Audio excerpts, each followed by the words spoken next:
My name is Allara Vance, 32, architect and design principal in Los Angeles, the kind of woman who learned that a signature can be both a scalpel and a shield. I've been married to Grant Sterling for 5 years. Tonight, at 8:07 p.m., I was the last to leave the office after hitting send on the most important client deck of the year. The sent folder glowed like a small medal on my screen. I should have felt triumphant. Instead, my shoulders ached, my temples throbbed, and somewhere under the floorboards of my chest, I felt a thin crack lengthening. Quiet, easy to overlook, impossible to ignore. I picked up my phone to type. Seattle gets cold. Eat something warm. Text me when you land. The morning message still sat there with 2 gray ticks, unread. Grant was always in a meeting, always about to board, always hovering in that space where accountability dissolves into polite excuses. I told myself to relax and thumbed through Instagram for 30 seconds of brainless relief, a corgi, a sofa ad perilously on brand, a recipe I would never attempt. Then my thumb stopped. A wedding photo, no mistaking it. Ivory tuxedo, white dress, fresh flowers, smiles buffed to a showroom sheen. The groom was the face I kissed goodbye at LAX 3 days ago, Grant Sterling. The bride was a name I knew from elevator nods and cross-team meetings. Chloe Davies, young, meticulous eyeliner, carefully deferential. Around them, the Sterling family, my mother-in-law Mrs. Sterling, pressed to her son's shoulder, radiant with pride. The sister-in-law, aunts, uncles. The caption under Mrs. Sterling's post sliced as clean as a blade. My dear son, forever happiness with our Chloe. You finally took the plunge. Finally, the word fell through me like a stone punching glass. The timestamp was now, not a throwback, not a joke. The comments were worse. Welcome to the family, Chloe, from Grant's sister. Grandbabies soon, from his aunt. Bro, epic, can't wait for baby news, from a cousin who never remembered my birthday. This wasn't just deceit, it was choreography. A floral arch assembled while I negotiated stone lead times, rows of chairs aligned while I revised a plan set. A ceremony requires preparation. A conspiracy requires permission. The body often knows before the mind is willing to confess. Air went narrow. My jaw locked, like bone itself was signing a new contract with me. Don't cry. Act. I blacked the screen as if sealing a vault, stood and pushed my chair in. The elevator counted 33 soft dings to the garage, each one a rung I used to climb out of the shock. In the car, I didn't start the engine. I wanted the truth in a voice, not a caption grinning for applause. I tapped Mrs. Sterling. 3 rings. Well? Working late again? She said, triumphant, the clink of glass behind her. Where are you? I asked. My voice was flat, like a wound cauterized too quickly to bleed. Oh, this? She laughed. A little celebration at home. A celebration, I repeated. Grant and Chloe's wedding. You saw it on Insta, didn't you? Better this way, spares awkward explanations. You're always so busy. Why? I said. How could you all do this to you? Her tone curled from syrup to velvet cruelty. No, dear. You did this to us. 5 years and no child. Grant is our only son. He needs an heir. Chloe is proper wife material. Most important, she's fertile. She's 2 months along. I told him marry her and make it clean, legal. An educated woman should understand and support her husband. 2 months, the delayed flights, the client dinners, the mornings he came home wearing a stranger's cologne. They all found their dates. I wanted to ask why they didn't file for divorce first, spare me the theater. But the part of me that wanted an answer had died. What remained was useful, the part that knew law, paper, proof. So you planned it, I said. Of course, she purred. I found Chloe for Grant, a wife who knows her duties, serve her husband, give children. You? You only know how to make money. Accept your fate, dear. Be decent and you'll be blessed. The call snapped off, efficient. We didn't pretend to share a language anymore. I let the phone rest on my thigh and counted breaths until the tremor in my hands became a steady, colder current. Pain is chaos. Anger is architecture. I needed walls, locks, and stamps. I scrolled to Mr. Reynolds, the attorney whose name sits beside the inflection points of my life. "Sorry to call late," I said, voice back on a metronome. "Mrs. Vance?" He was instantly awake. "What's happened?" "I need 2 things tonight," I said. "First, sell the Acacia Lane mansion. Yes, the $15 million one, sole ownership in my name. Second, draft divorce papers for Grant Sterling. Most aggressive terms, don't file until I say." I could hear him reposition, pen cap off, paper sliding. "The deed is solely yours," he confirmed. "We have Mr. Harrison, the investor you declined last quarter. He won't haggle and he closes fast. Call him," I said. "Prepare the power of sale. Open a new private account, completely unlinked from anything joint. I'll sign in person. Divorce draft in the morning," he said. "Drive safely." I ended the call and started the car. The dash lit like a cockpit. In the rear view, no tears, only a face rinsed free of the soft focus filter. The city outside was a black ribbon with teeth, the freeway unspooled in a clean line. Someone once told me the opposite of love isn't hate, it's clarity. Love is a soft lens. Clarity cuts. In my head, I ran inventory. Acacia Lane, in my name. The sedan I drive, in my name. The SUV my mother-in-law likes to borrow, in my name. Grant's beloved sports car, titled to my company, with Grant merely permitted to use. 2 commercial properties, my name. Securities accounts opened long before marriage, mine. Grant once pouted for joint title on the house. I heard my father's old line, "Large assets don't ride shotgun with infatuation." I tossed him the consolation trophy, a gleaming car for his need for speed. He needed speed. I needed paper. I checked into a 5-star hotel near Reynolds' office under my maiden name. The room sat high enough to make Los Angeles look like a city incapable of cruelty. I signed the power of sale with a pen heavier than it looked. I didn't order room service. I sat on the floor with my back against the bed and let my body catch up to the decisions my mind had already made. Somewhere, a rental arch was being unscrewed and glass cylinders rinsed in a prep sink. Somewhere, a woman posed next to my husband while a caption named her Forever. The phone lit. I didn't read. By morning, the house would no longer be home.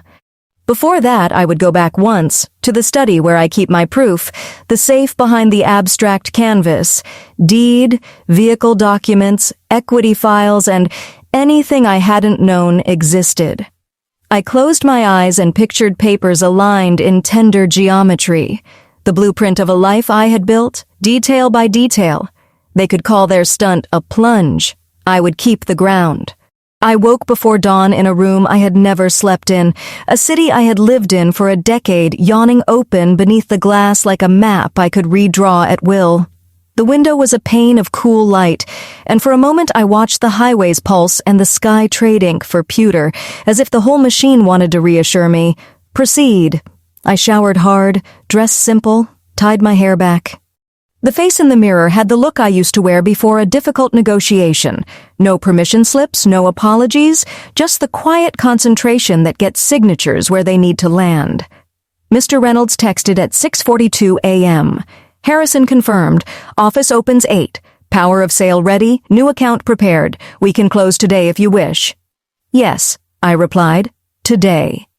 I walked to his office with coffee and the calm you borrow from early streets. Inside, the air smelled like paper, leather, and reliability. Reynolds handed me the stack. Authorization to sell, disclosures, the wiring instructions to a private account named only to me, unlinked to anything joint or predictable. He read clauses aloud the way a surgeon speaks before a cut. Precise, procedural, incontrovertible. I initialed, signed, dated. The pen moved without tremor, the way a hand behaves when it is done being lied to. We'll get Harrison here by late morning, he said. You can bring keys this afternoon. Before that, I said, I need to stop by the house. "Would you like a colleague to accompany you?" he asked. "Or security?" "I won't be long," I said, "and the house is still mine. For a few more hours, that's a boundary even bold thieves tend to respect." He studied my face the way cautious men do when they sense a woman has stepped past a threshold that can't be reversed. "Call me if anything seems off." "Everything is off," I said, not unkindly. "That's why we're resetting center."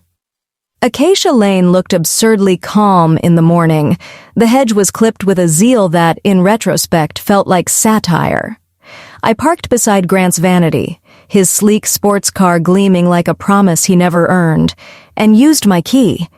The deadbolt turned with a familiar chunk. Inside, the air was museum still, the kind of quiet that makes you aware of your own lungs. I didn't turn on the main lights. I walked the hall by memory, sunstripe on the oak, the faint scent of the fig candles I used to keep on subscription, the echo you notice when a place has been emptied of joy but not yet of furniture. The study door accepted my hand. The room enveloped me in the clean geometry of the work that had built this life. Desk where I signed bonus letters. Shelf where design monographs lined up like soldiers I used to call on for courage. The abstract canvas hung above the credenza, a riot of color I bought from a young painter who, at 23, understood something about control and fracture that I hadn't yet learned. I lifted the canvas off its cleat. The wall safe behind it waited like a pupil. I spun the dial to the code I changed 6 months ago after Grant joked, too lightly, about borrowing the deed as collateral for a venture he couldn't describe without a brand deck.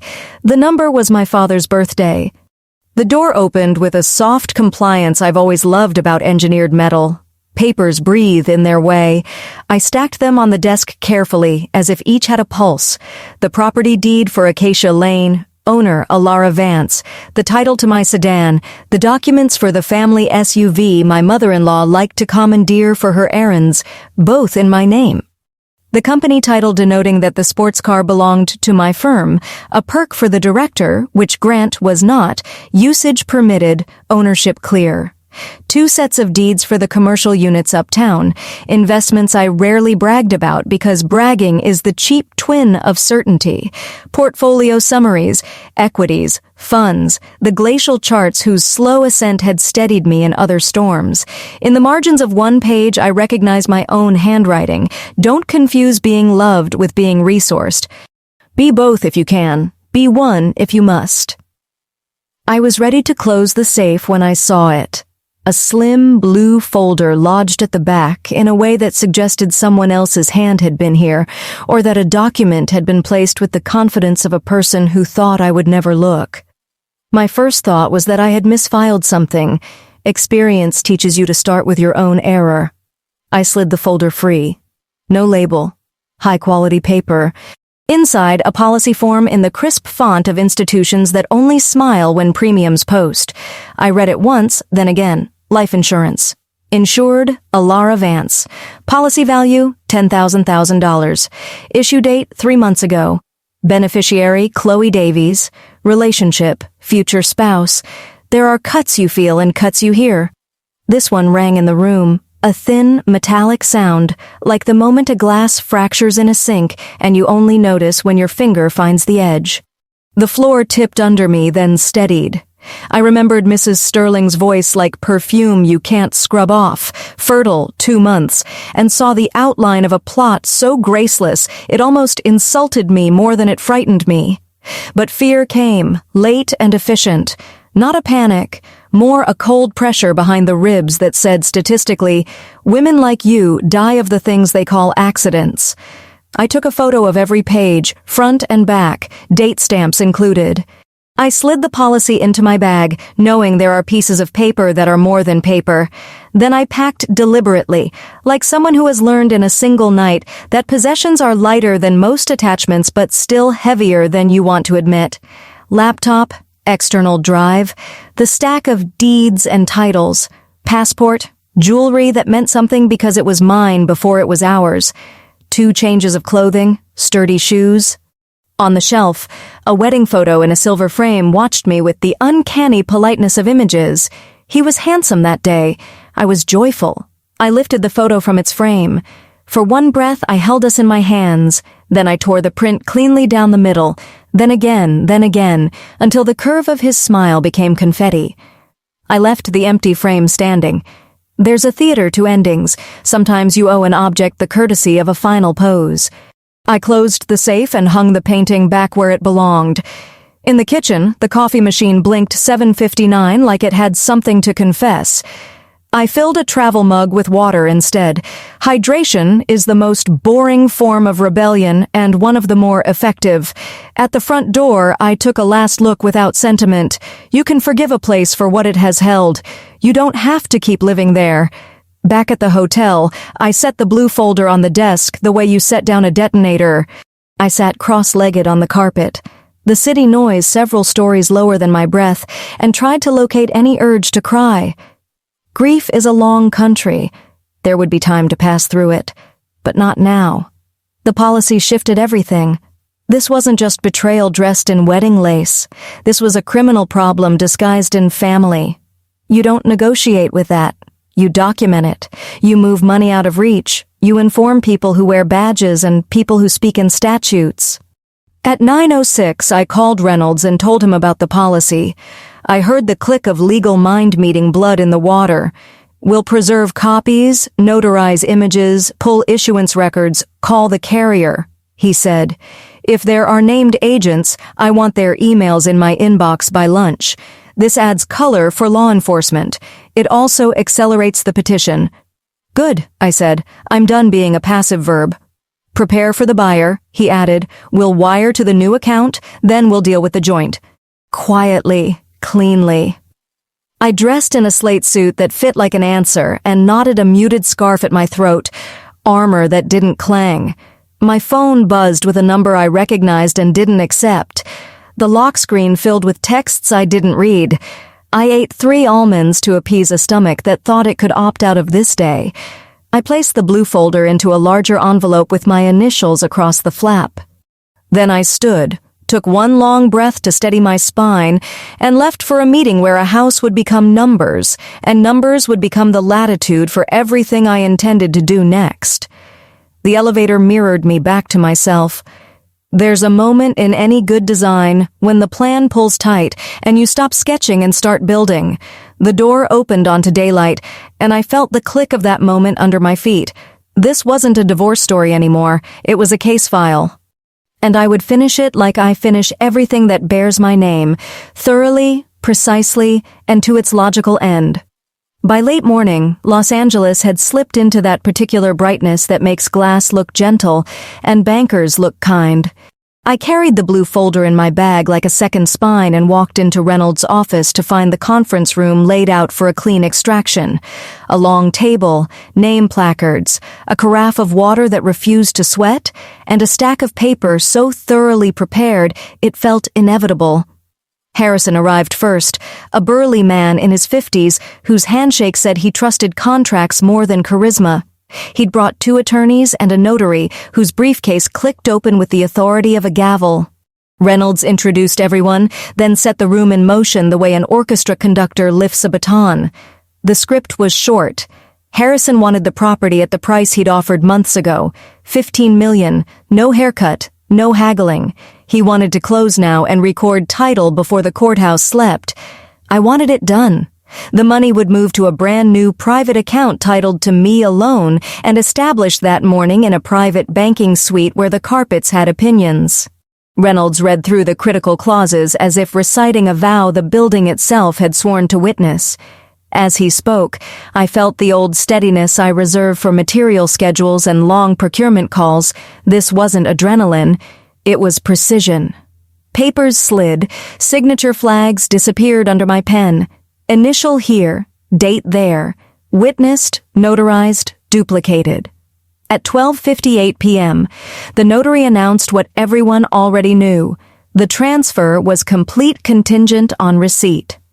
We stood, collected our IDs, and moved down the hall to the bank's private room, a soft-lit chapel for lawful transubstantiation. The banker, impeccable suit, perfectly blunt hair, confirmed my identity, reviewed the wiring instructions, glanced at Reynolds, and nodded at Harrison's team. Keyboard clicks followed. Harrison authorized the wire. The screen did its numbers. The seconds elongated the way they do when you've already made the decision and are merely waiting for reality to notarize it. At 1:45 p.m., my phone vibrated. A simple line, incoming wire, $15,000 available. Reynolds and Harrison looked up at me at the same time. I turned the screen toward them with a small, unadorned smile, the sort of smile you allow a safe when it swings open.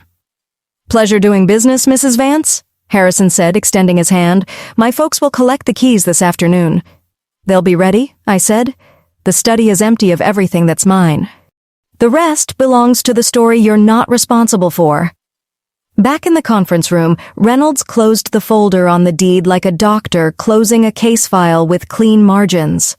"Now we finish the quiet parts," he said, "then the loud ones." We returned to the private banking suite, this time not as supplicants but as engineers. I logged into the joint household account, the one I fed on the first of every month to make the lawn happen and the lights seem effortless. The balance looked like habit. I set the transfer for the entire amount, $140,000, into the new account. The banker watched the screen with the mild fascination of someone who sees the weather change through glass for a living. "All of it?" she asked, not surprised, merely verifying. "All of it," I said. "Every cent," and then closed the joint account permanently. She clicked, confirmed, and produced a form whose language had the crispness of a door shutting. I signed. The balance on the joint flashed to $0. 000. I felt the relief land in my shoulders like a heavy coat set on a chair you no longer plan to wear. "Next," I said, turning to the banker. "I am the primary cardholder. There are 2 supplementary cards in Mr. Grant Sterling's name. Cancel them immediately and permanently." "May I ask the reason for our records?" she said, hands already moving. "I've misplaced them and fear misuse," I said, as neutral as a filing cabinet. "Understood," she typed. "Supplementary cards canceled, effective now. Any attempt to use them will decline." "Good," I said softly. "Thank you." We stepped out into a corridor that smelled faintly of cedar and certainty. Reynolds touched the envelope with the policy through my bag, as if confirming the weight of our next act. "After you rest tonight," he said, "we open a new line. Law enforcement. Your dossier is already compelling. The policy changes timelines. I don't plan to rest," I said. "I plan to move." "Then move," he said. "I'll make sure the ground hardens where you'll land." By mid-afternoon, I was back in the hotel suite, a plate of fruit I didn't want sweating politely on a side table, the city spread below like a map of decisions I hadn't yet made but already owned. I took a long sip of water and allowed my body to register the fact that $15 million had just changed shape, from stucco and steel and a fig candle's memory into numbers that could buy latitude. I changed into softer clothes and sat by the window to write a list in the strict print I use for things that must be finished. Notify private security at Acacia Lane of new owner, duplicate digital files, prepare company visit, meet Chen tomorrow, audit travel, cards, vendors, deliver evidence to Reynolds in hard copy, sleep 2 hours if possible. My phone buzzed with a name that once meant home. I let it blink. The second buzz came with a text preview I couldn't help but read.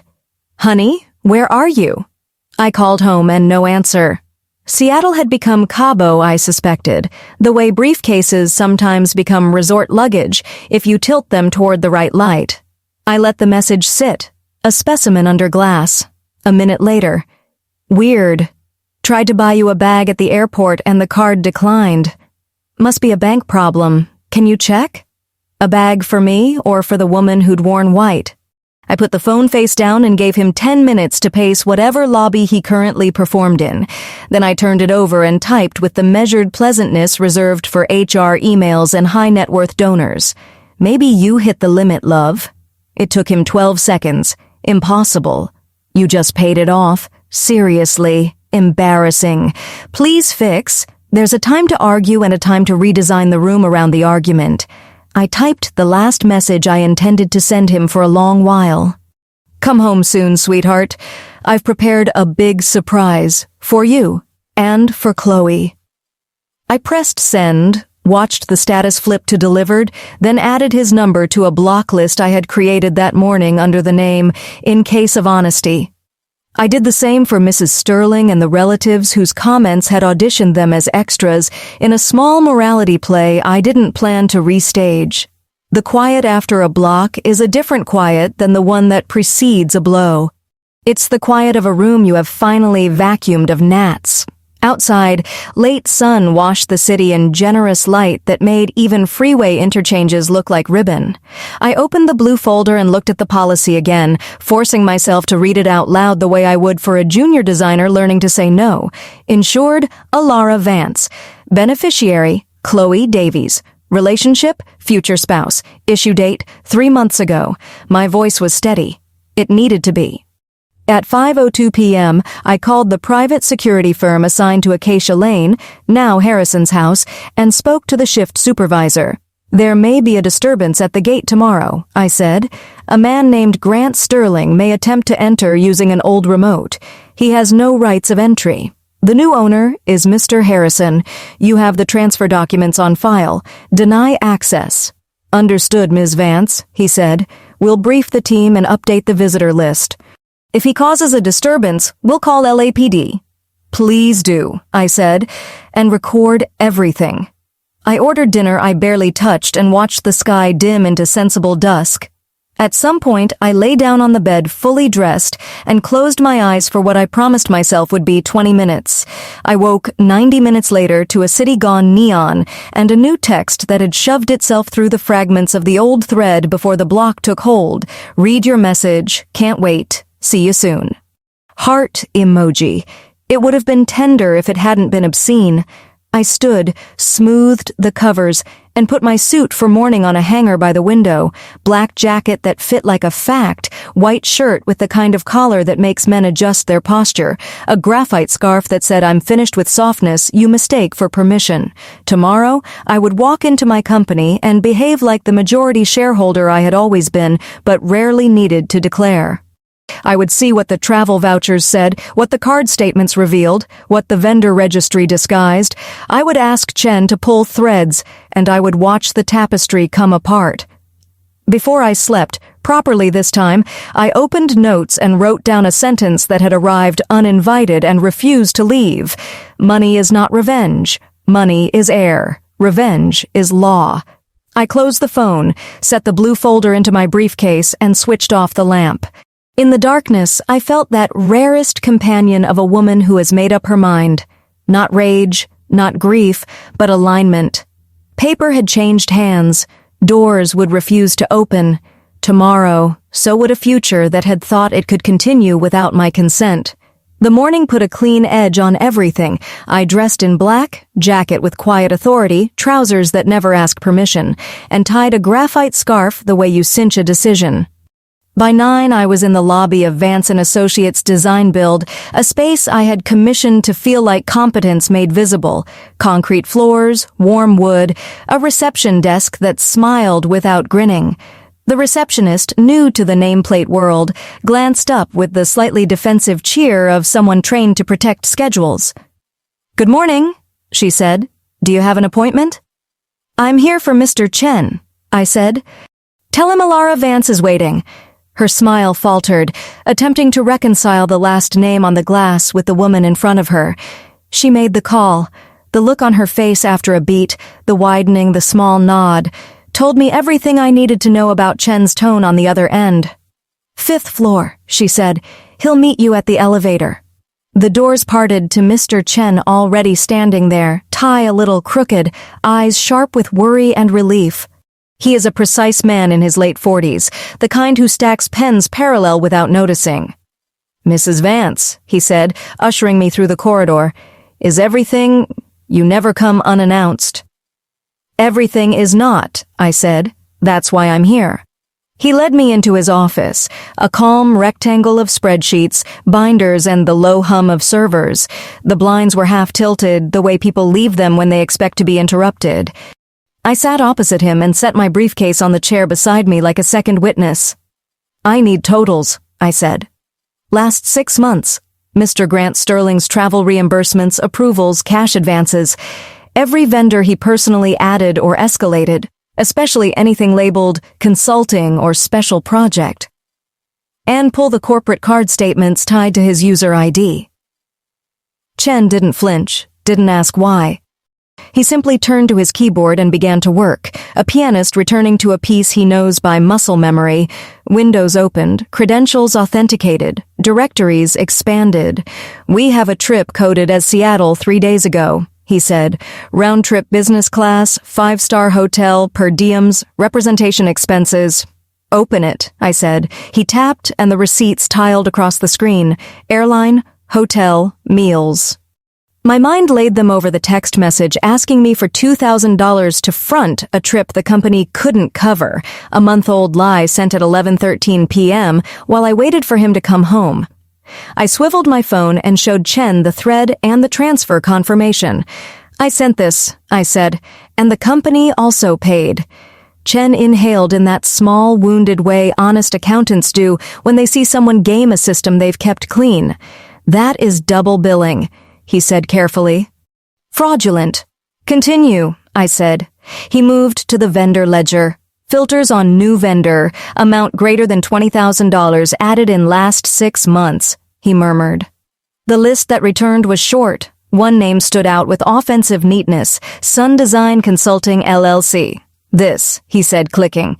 Recurring invoices, 2 per month, ranges between $25,000 and $40,000 each, total to date, $450,000. Scope of work? I asked. Strategic Design Advisory for Confidential Projects. He read, face tightening around the vagueness. No deliverables attached? Contract?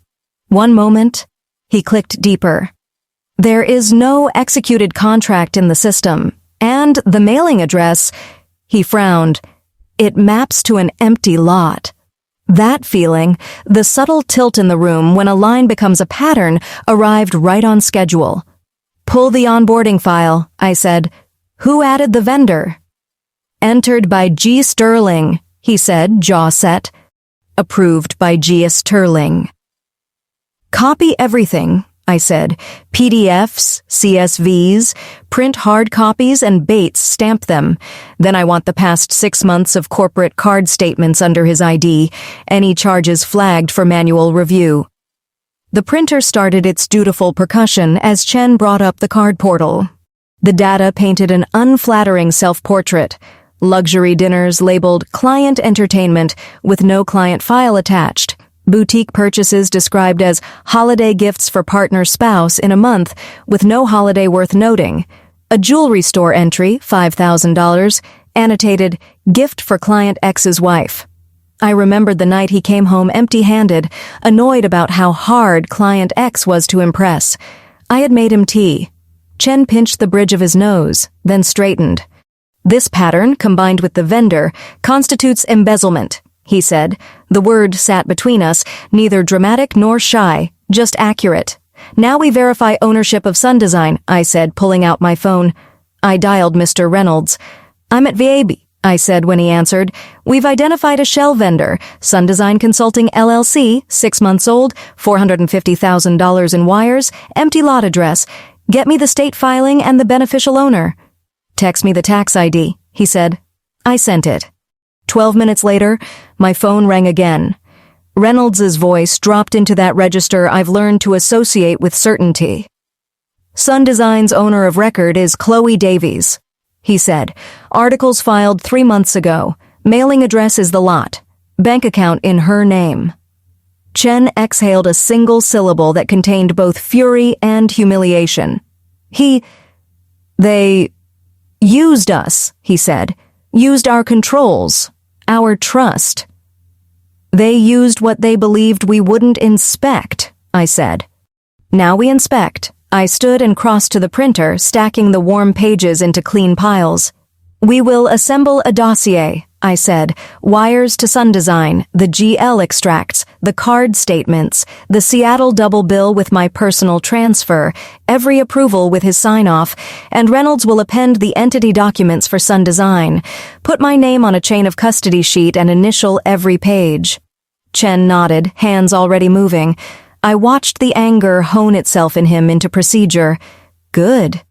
Righteous fury is messy, accounting is not. 2 more items, I said. Does Ms. Chloe Davies work here? Chen winced. Yes, marketing. Hired 6 months ago by Mr. Sterling's personal referral. I didn't connect it. Her HR file shows no conflict disclosure. Prepare termination letters, I said, effective immediately. Grounds, gross misconduct, embezzlement, and severe ethics violations. One addressed to Mr. Grant Sterling, Director of Operations. One to Ms. Chloe Davies, Marketing Associate. Cite the domain policies and the relevant clauses in the Code of Conduct. Include return of property requirements within 24 hours and notice of forensic imaging of all devices. Chen swallowed, then squared his shoulders. I'll have them in an hour, he said. Make it 40 minutes, I said. And send IT to lock their accounts and suspend credentials the moment these are delivered. While he drafted, I emailed Mr. Miller, the nominal CEO I had installed to keep day-to-day calm and my ownership quiet. Subject line, immediate board action required. Body, brief facts, attached preliminary evidence, instruction to convene an emergency disciplinary review per bylaws, and to coordinate physical security for notice delivery. He replied in 4 minutes. Understood. Standing by. We'll meet you in Conference A at 12:15. By the time the clock touched noon, the dossier sat on Chen's desk like a small white brick.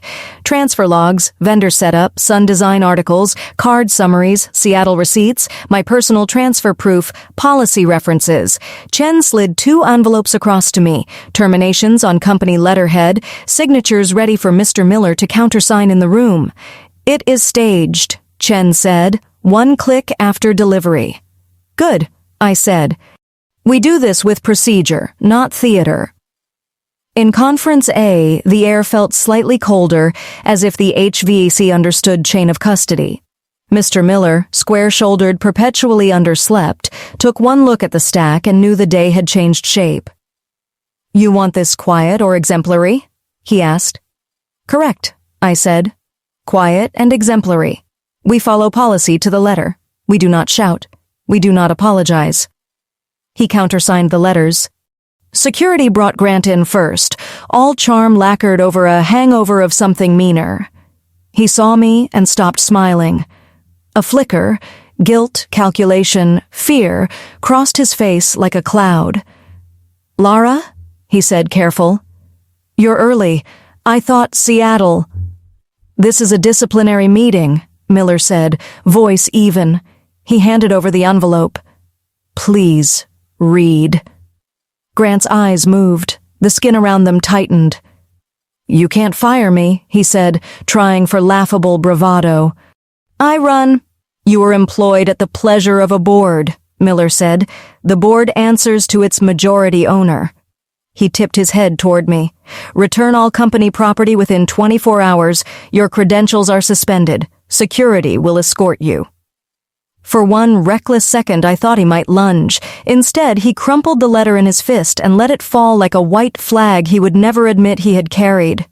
This is a mistake, he said to no one who could save him. Next, Miller said. Chloe entered glued to a smile that didn't survive the first line of her letter. Color drained, hand fluttered to a stomach that was suddenly a prop and, secondly, a truth. I didn't know, she started.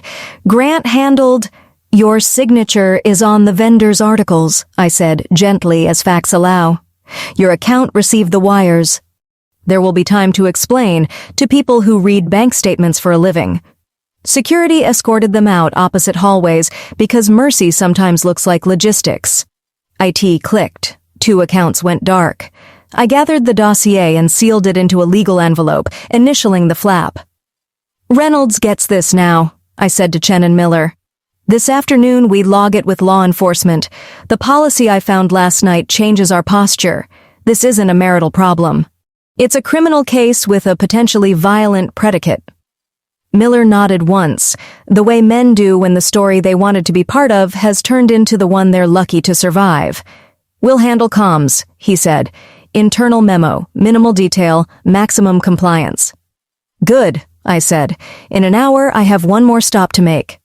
I touched the envelope in my bag where the blue policy folder rested, feather light and lead heavy.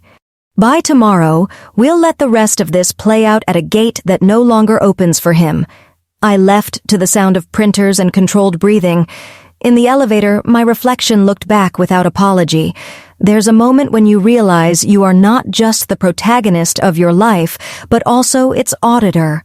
Numbers had spoken.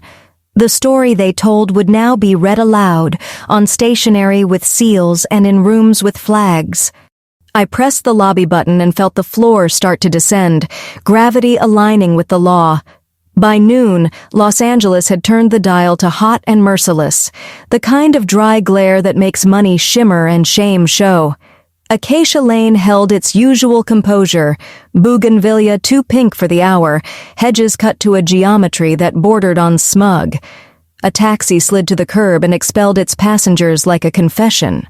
Grant climbed out first, sunglasses on, jaw working in a rhythm I recognized as his version of panic. Behind him, Chloe swung a rolling suitcase onto the pavement and flapped a hand at the heat, makeup already softening. "Honey, why didn't the driver meet us? I thought you said there's a driver," she said, stage whisper tuned to maximum grievance. "Shut up," he snapped, key fob already in hand, aiming it at the iron gate with a practiced flick. Click. Nothing. He pressed again, harder, like force could reanimate the world he expected to greet him. The gate remained a black ribcage, entirely uninterested. "Remote's dead," he muttered, striding to the guard booth with the inflated entitlement of a man who isn't used to doors refusing. He stopped when he saw a new face inside. Not Mr. Lopez, who used to wave them through without a glance, but a sturdier man with a blank expression that said he took his orders from paperwork, not from tone. "Open the gate," Grant said, lifting the remote as if presenting a royal seal. "The clicker's not working."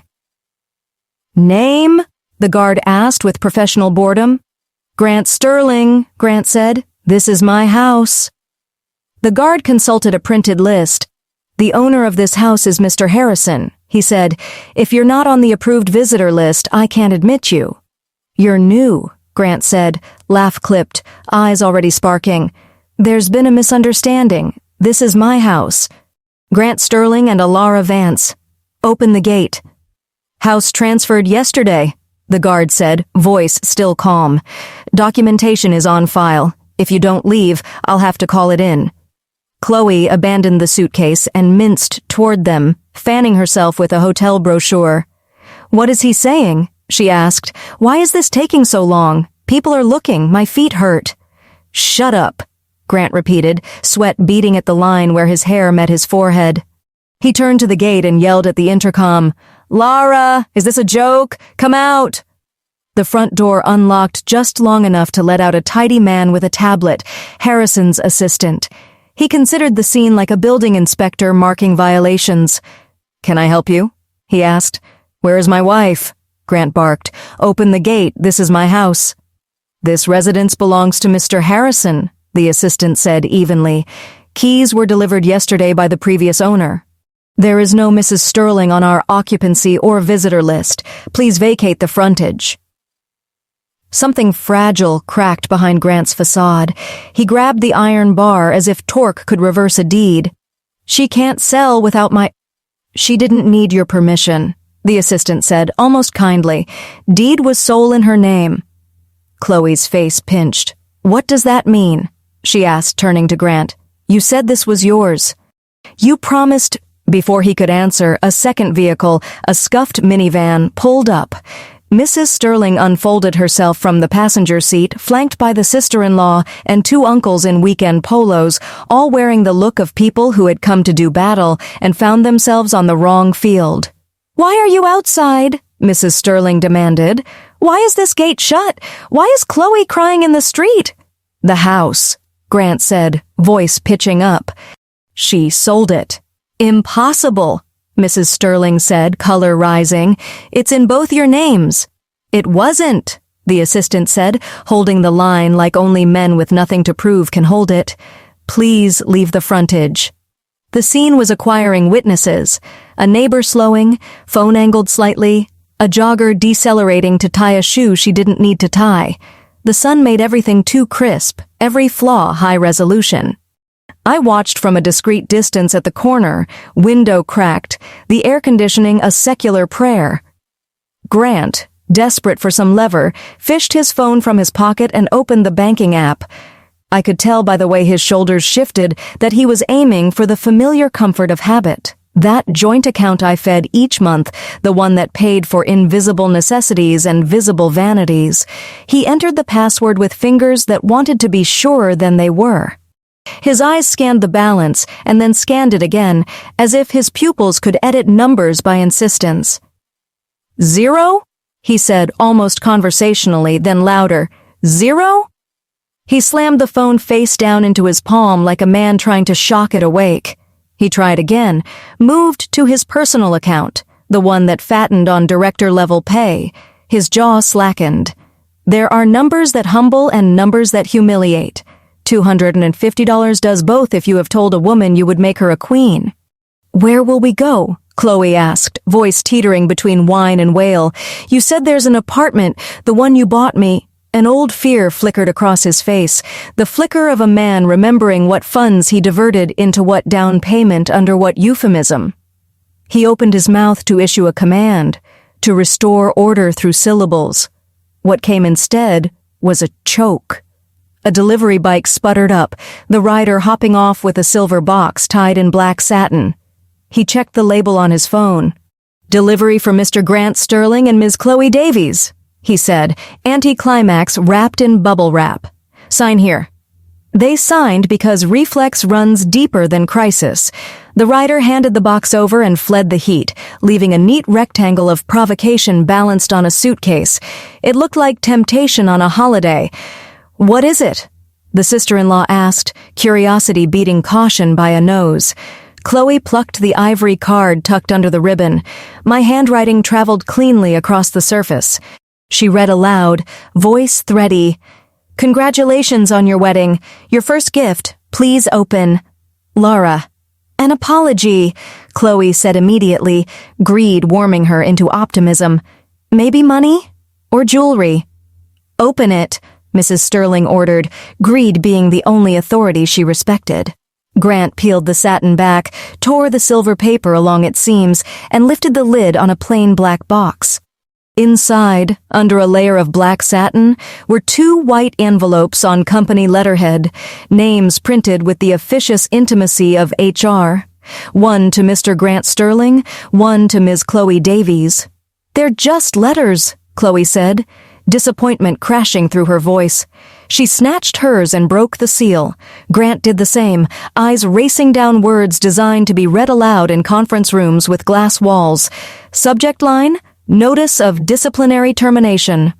Grounds, gross misconduct, embezzlement, severe ethics violations, effective immediately, no severance, credentials suspended, return of company property required within 24 hours, forensic imaging authorized. You can't fire me, Grant said, voice pitching toward a brittle register. I run. You were employed, Grant, I murmured under my breath from the car. You never ran the thing that mattered. Chloe's letter fluttered to the asphalt. Disciplinary? For what? I didn't. She stopped when she saw the enclosure stapled to the back, screenshots of SunDesign's articles of organization, her signature crisp, the routing number that led to her account. Color bled from her face. She clutched at her belly, whether out of habit or calculation I no longer cared to parse. Beneath the satin, one more card waited, smaller than the first. Grant's hand shook as he picked it up. He read silently once, then out loud, each word extracting air as it passed. Oh, and by the way, Grant, Vance Associates is mine. I own 90%. You were fired from my property. Don't worry, the main gift hasn't arrived yet. L. The sentence settled over the group like a new weather system. For 5 seconds, there was no sound but a sprinkler ticking somewhere too cheerful. Mrs. Sterling swayed, then sat abruptly on the curb as if her knees had opted out without notifying her first. 90%, she whispered, the math finally finding her. She owned it this whole time? Chloe recovered enough to round on Grant, hands clawing at his sleeve. You said you ran it. You said you paid. You said we'd be fine. Neighbors were filming outright now, eyes bright with the small, sour thrill of witnessing status collapse. In the booth, the guard called someone and spoke quietly, the way people speak when the script has moved to scene 2. Grant, in a last attempt to retake the narrative, pointed at the assistant. I'll be back with my lawyer, he said, voice fallen to threat as whimper. You can't, this is illegal. The assistant didn't bother suppressing a sigh. You're trespassing, he said. Leave before you add a misdemeanor to your afternoon. It was then, because timing, like composition, is its own art, that I sent a single text to Reynolds. Gift delivered, gate secured, ready for Act 2. And as if the city were in on the cue, a distant siren woke, then doubled, sound bending around corners and threading through the heat until it hung above Acacia Lane like a blue strobe. Heads turned. Someone muttered, oh. Planes drifted soundless at 30,000 feet. On the curb, a family arranged itself into a tableau they did not understand. The prince without a gate code, the consort without a title, the matriarch without a house. The sirens grew larger. You could feel the beat of them in the chest, that primal percussion that rearranges attention. Grant glanced down the street, then back at the gate, then at the envelopes in his hands, as if he still might barter stationery for mercy. Chloe began to cry, loud, showy, mascara declaring itself a river. Mrs. Sterling stared at the asphalt, lips moving silently through the catechism of disbelief. The first cruiser turned onto the lane, then the second. The lights painted the bougainvillea an ugly shade of salvation. I put the car in gear and pulled away from the corner, slow and unremarkable, a woman on an errand that just happened to intersect a reckoning. Behind me, doors opened. Radios crackled. Authorities stepped out and took a breath of the same noon air as the rest of us. The main gift had arrived. The cruisers rolled to a stop in a geometry of control. 2 cars nosed in, lights strobing a clean, unforgiving blue. When the officers stepped out, the scene reassembled itself like metal shavings finding a magnet. Neighbors drifted to thresholds, phones lifted, even the heat seemed to hold its breath. The senior officer, broad-shouldered, sun-cut lines at the eyes, scanned the group and landed on Grant first, then Chloe. His partner carried a slim dossier, the kind that contains fewer pages than you fear and more than you can explain away. Good afternoon, the senior said, voice steady from repetition in harder places than this. Are you Grant Sterling and Chloe Davies? Grant tried to square himself into the height he believed was owed to him. Yes, he said, then softer. Yes. Chloe clung to his elbow, mascara welding to tears. We have a complaint and supporting evidence regarding embezzlement and fraud tied to Vance Associates design build, the junior officer said, opening the folder. Alleged amount, $515,000 over approximately 6 months via a shell vendor, SunDesign Consulting LLC, and double-billed travel. There are also allegations of misuse of company funds for personal purchases. This is a mistake, Grant said, aiming for indignation and landing on horse. I'm the director. I approve budgets. This is... You can make your statement at the station, the senior said, unbothered. For now, you'll come with us. No, Chloe blurted, hand to her belly in a reflex that had become a strategy. I'm pregnant, officer. I didn't know about any of this. Grant handled the money. I just signed what he told me. Before the officers could reply, a black sedan turned the corner and glided to a stop behind the cruisers. I stepped out, Mr. Reynolds at my shoulder, briefcase in hand. I removed my sunglasses as the officers turned. There is a way to be recognized that earns you a fraction more attention and exactly 0 extra leniency. Inspector, I said to the senior, Allara Vance. I'm the complainant and 90% owner of Vance Associates. This is my counsel. Reynolds opened the briefcase and offered the sealed envelope with both hands, as if presenting evidence to an altar. Chain of custody maintained, he said. Inside, GL extracts, wire confirmations to SunDesign, state filings for SunDesign Consulting LLC showing Ms. Davies as owner, corporate card statements, and double bill documentation for the Seattle trip. There are also images of a $10,000 life insurance policy listing Ms. Davies as future spouse and Ms. Vance as the insured issued 3 months ago. The senior officer's mouth tightened by a millimeter, that bureaucratic expression that means the narrative you suspected has just been promoted to the narrative you can prove. He flipped through the top pages, eyes catching on signatures that looked very much like Grant's, on a routing number that matched Chloe's bank. He closed the envelope and gave a small, grave nod. Thank you, he said. To us. We'll take it from here. Grant's composure fractured into shards. He edged forward, palms open in a pantomime of reason. Lara, he said, voice pitching up, you don't have to do this. Think about us. I made a mistake. I can fix. Us evaporated, I said, calm as a ledger, when you held a wedding with company money and planned a payout on my death. For a beat, the street lost its sound. Mrs. Sterling looked up from the curb so sharply it might have been a physical pain.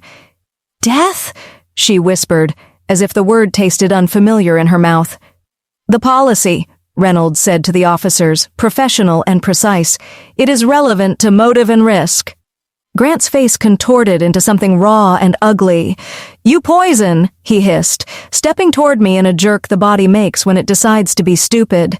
If I can't have you... The senior moved faster than rage. In one motion, he turned Grant, pressed him to the gate's iron, and snapped handcuffs around his wrists. Enough, he said, the syllable flat and final. You're under arrest on suspicion of embezzlement and fraud. Anything you say can and will be used. I'll kill you! Grant spat over his shoulder, the one sentence he should have stapled shut. Noted, the junior officer said, pen already moving. On-scene threat captured in presence of multiple witnesses. Chloe broke, a loud keening that wanted to recruit the whole block into sympathy. Please, she sobbed. I didn't know. I'm pregnant. I'm a victim. The senior didn't lift his gaze. Ms. Davies, you are also under arrest on suspicion of embezzlement and conspiracy to defraud. You can disclose what you knew and when you knew it in an interview. For now, hands where I can see them. A female officer stepped in, gentler hands that were not any softer in outcome. Chloe sagged against the car as if the metal might adopt her. Mrs. Sterling found her feet and lurched forward, palms raised like a supplicant who had misplaced her god. Officer, this is a misunderstanding, she said. My son, he's a good man. Lara, tell them. I met her eyes, those eyes that had looked at me over family dinners and found me insufficient. I did tell them, I said, for months with invoices and patience. Today, I brought the proof. The officers guided Grant and Chloe to separate cars. Doors opened, the interior swallowed them like parentheses. For a moment, Chloe's face flashed in the cruiser window, streaked, stunned, mascara mapped into tributaries.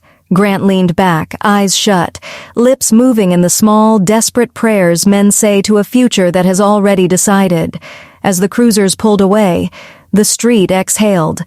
The neighbor with the phone lowered it, suddenly aware that spectacle has a taste that turns bitter fast. Mrs. Sterling sank to the curb again, and the sister-in-law crouched beside her with the awkward competence of a person who has hugged a lot of people for the wrong reasons. Reynolds closed the briefcase with the quiet click of a chapter ending. We'll meet the detectives, he said, already drafting the rest of the day in his head. We have clean chain. We have numbers. The policy is a separate referral to state investigators. We'll coordinate. File the divorce, I said. Today. He nodded once. It will be the easiest petition the court sees this week. What followed unfolded with the mechanical grace of systems that, when asked correctly and supplied with facts, still work. Detectives interviewed Mr. Chen, Mr. Miller, and me. Forensics imaged devices and emails. Bank subpoenas returned wire trails that traced clean lines from company accounts to SunDesign, and from there to retail and resort receipts whose logos blushed in the light. The carrier confirmed issuance of the policy, the agent's emails, and the name future spouse, Chloe Davies, in a field that has no patience for poetry. In court, Grant arrived in a suit that didn't fit the weight he'd lost. The prosecution's opening was a scalpel, vendor set up by the defendant, invoices approved by the defendant, money routed to an entity owned by the defendant's mistress, double-billed travel, exhibit. They didn't have to be dramatic. The numbers did the choreography for them. The on-scene threat, "I'll kill her," played in the officer's notes and in a clip from a neighbor's phone, grainy and good enough. The policy entered as motive and aggravation, a plan with a grim payout, the kind that persuades a judge that coincidence has left the building. Grant's defense tried everything but an apology. He called it a setup. He called Chloe a seductress who had misled him into signatures he had apparently invented the hand for. He called me vindictive. The documents declined to support any of those theories. On cross, the DA walked him through his own approvals like a docent in a museum of bad decisions. "Your initials here?" "Yes." "Your sign-off here?" "Yes." "Wire on this date, to this routing number?" "Yes." A story will yield to the smallest pressure when it's false. His collapsed in half an hour. Chloe wept. She said pregnancy. She said confusion. She said love. The bank said withdrawals. The state filing said owner. The card slip said diamonds. Sentencing day was fluorescent and exact. The judge spoke like a metronome beating time for a morality play that refused to surprise itself. "Mr. Sterling," she said, "you are convicted of embezzlement and fraud. The statements made during arrest, the life insurance naming your mistress as beneficiary on your wife's life, and the extent of the scheme are aggravating. You are sentenced to 5 years in state custody." A pause that managed to be both human and unimpressed. "Ms. Davies, 3 years. The state will accommodate your pregnancy medically, not judicially." The rest unspooled with the dull, slow gravity of consequence. Mrs. Sterling discovered that status is a rental paid monthly in gossip and wine, and arrears come due fast. The relatives who had once curated their proximity to her son's paycheck developed allergies to her calls. Lawyer fees required a mortgage, then a sale, then a rented room with a window that faced an alley and a life that faced itself. She practiced a new sentence. "My son is away." Chloe gave birth in the prison hospital, a procedure managed with clinical competence and none of the candles she'd once pinned. The baby stayed until policy said no. After that, social services did what families often refuse to do when shame has more gravity than love. Her parole request, packed with the kind of remorse that usually blooms when consequences do, was denied the first time. The second time would be a year away. Remorse needs time to tell the truth from its outline. Grant wrote letters. Some apologized, some accused, some asked for money with the same tone he had once used to ask for love. I forwarded them all to my counsel. Paper belongs with paper. He did not adjust well to the arithmetic of regimented days and nights. Pride doesn't bend, it cracks. The man who had once measured himself by square footage learned to count in minutes until lights out. As for me, the court granted the divorce as if physics had asked. We sold VAB to Mr. Miller and a group of investors under terms that made sense for them, and even more for me. I didn't want to keep a building full of air that remembered other people's plans. I moved homes once more. Something with less glass and more garden. A kitchen that liked to be used. A study that kept its secrets in drawers that opened only to my hand. When people ask what justice felt like, I never say sweet. Sweet is for dessert. Justice felt like alignment. Papers in order, doors that close when you press the right code, a spine that no longer negotiates with what wants to break it. I did not gloat. I did not forgive. I did not need either verb. I walked forward and forward kept happening. On a quiet evening months later, I passed Acacia Lane in a rideshare that didn't know me. The bougainvillea was still performative. The hedge had grown a little wild, which felt correct. Through the tinted glass, the gate looked like what it always was: metal, hinges, physics, a thing that obeys ownership, not insistence. I watched it once, twice, then looked ahead to a light that had turned green. The case had ended. The story hadn't. I had no interest in sequels. There were women to fund, cases to take, a foundation to build, less spectacle, more structure. Poison had transmuted into something useful, not a trophy, not a hashtag. A policy of my own, written in deeds and days. 2 years is enough time for the noise to thin and for structure to show through. By then, the city had turned the corners of my life into clean lines. A smaller house with a deep garden, mornings that began with coffee and ended with sentences that built things other than men. I had sold what needed selling and kept what needed keeping. I had learned to regard silence not as a void to be filled, but as proof that a battle no longer required me to attend it. The ballroom lights at the Vance Light Foundation launch were the warm kind. No blue-white interrogation, no spectacle for its own sake. If you stood at the back, you could see the long tables as terraces of intention, legal aid partners in navy suits, shelter directors with notebooks open to blank pages they hoped to fill, donors who had learned, one way or another, that money only becomes morale when it moves. The stage was not a platform so much as a promise made with microphones. The logo, a prismatic V, wasn't my initial so much as a geometry I wanted other women to step into. Backstage, Skylar held a tablet like it had a heartbeat. She was 26 now, clipped hair, quick smile, the brisk competence of someone who had once asked me if I was okay in an empty office, and now ran the calendar for a machine designed to stop other offices from becoming empty. "You're on in 3, she said. "Press is set, live stream live, counsel seated front row, and 2 notes you asked me to hold for after." I nodded. Notes could wait. The past had taught me not to negotiate with a countdown clock. I stepped into the light and let the room receive me the way you let an ocean decide if it will cradle you or pull you under. It cradled. I didn't think about Grant or Chloe. I didn't think about Mrs. Sterling. I thought about the women seated throughout the room whose names I did not know yet, and about the women who were not here because the people who should have protected them had taught them to be very, very quiet. "Good evening," I said. The room hushed, but not with fear.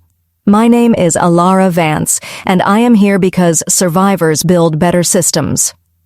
There are speeches that seduce and speeches that organize. I wanted the second.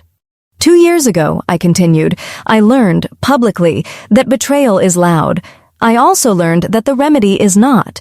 The remedy is paper, process, patience, and power used precisely. Tonight we launch the Vance Light Foundation with 3 promises. 1. Legal representation for women who can't afford to litigate against the money that harmed them. 2. Financial literacy and independence training, because signatures save more lives than roses. And 3. A rapid response fund for when danger arrives in something that looks like love and sounds like you owe me." No theatrics. I spoke about forms, about filing deadlines, about what it costs to run an intake line that never closes. I told them about the file on my desk titled Elena, a woman who had been asked by a boyfriend to co-sign a loan he never intended to pay, how our team had unraveled the instrument and taught her to say no in a way a bank has to hear. I told them about Alondra, who had believed the car in her driveway was hers until she read the title, and how reading had become reclaiming. I told them about Maya, who'd been stalked by a man who learned his law from TV. We gave her better law. He stopped. The room didn't cry. It nodded. That movement people make when understanding puts on boots. If this was redemption, it wore flats. After, the applause moved through the air like a good wind, enough to rustle the leaves, not enough to uproot the trees. People lined up to shake hands, to pledge, to ask how they could instrument their empathy. I answered like an architect: square footage, budget, timeline, load-bearing facts. I accepted checks, not flattery. We scheduled site visits. We stacked promises into scaffolds. Backstage again, Skylar handed over the tablet and the 2 notes. "First," she said, voice pitched to neutral, "Mrs. Sterling was evicted last month for non-payment. She's living with distant cousins in Pacoima. Multiple neighbors confirm she's not doing well. Second, Chloe Davies, her parole was denied. Judge cited lack of credible remorse and unresolved restitution. There was a time those facts would have detonated something in me. Joy, pity, the kind of complicated satisfaction our stories like to name karma. Now, I felt what I have come to trust more. A settled neutrality, the click of cause-meeting effect. "Understood," I said. "Send the intel to counsel, then archive it. We have our own cases." Skylar nodded.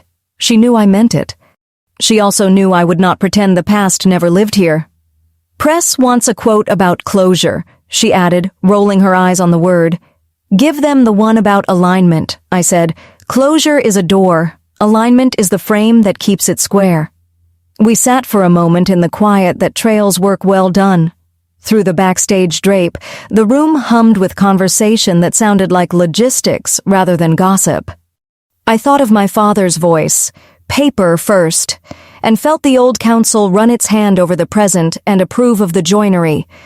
Later, home, I took off the scarf and hung it on the back of a chair. I washed my face with deliberate care, the way you treat a surface that has weathered and won. I opened a drawer and touched a stack of letters, grants, that I never read, forwarded the day they arrived, stamped, received by a paralegal who has never once asked me if I wanted to peek. I closed the drawer. There's a ritual to not looking back. It's a discipline, not a denial. In the garden, the citrus trees kept their small green secrets. The night smelled like possibility rinsed in rosemary. I walked until the boundary wall, ran my fingers along the cool plaster, and remembered Acacia Lane not as a wound, but as an address where a chapter ended with a signature. The gate I couldn't see might still be obedient for its new owner. Gates are simple. People pretend to be complicated. Often we are just gates waiting for the right code. Inside, I opened the foundation dashboard on my laptop, metrics that felt like a better mirror than any glass. Cases opened, restraining orders granted, workshops completed, women who moved their names from a line item in someone else's budget to the title of their own life. Numbers are the least poetic truth and my favorite kind. We were small, then less small. We would grow. The budget line items would get heavier, but so would our capacity to lift them. Before bed, I drafted the message I promised myself I'd send to the first 100 donors. Not a template, not a brochure, but a letter with a spine. I thanked them for funding boredom, because printing, postage, bus fare to court, and childcare stipends don't trend. They win. I told them we would measure our success in documents filed on time and doors that open when a woman presses a code she now knows. I asked them to give again, and I gave them 3 reasons and a date. Then I turned to my audience, the one that had stayed through this entire story, whose presence I had felt even when I was alone in a hotel room with a blue folder on a desk. Maybe you were there at the gate with me. Maybe you were the neighbor with the phone. Maybe you are the woman counting papers behind a closed office door, or the man who wants to be better than the men in this story and doesn't know yet that the answer is paperwork and gentleness. Thank you for listening. Thank you for staying all the way to the end, where the music is quieter and the work is louder. I wish you health, and I wish your home, whatever size, whatever view, peace. May your family, chosen or blood, be kind and brave enough to sign where it matters. If this story brought you something, clarity, strength, a plan, then stay with us. Subscribe, share, come back for the next case where justice isn't a plot twist but a process. We'll be here, doing the boring parts beautifully, until beautiful becomes ordinary and ordinary becomes safe. Good night. Good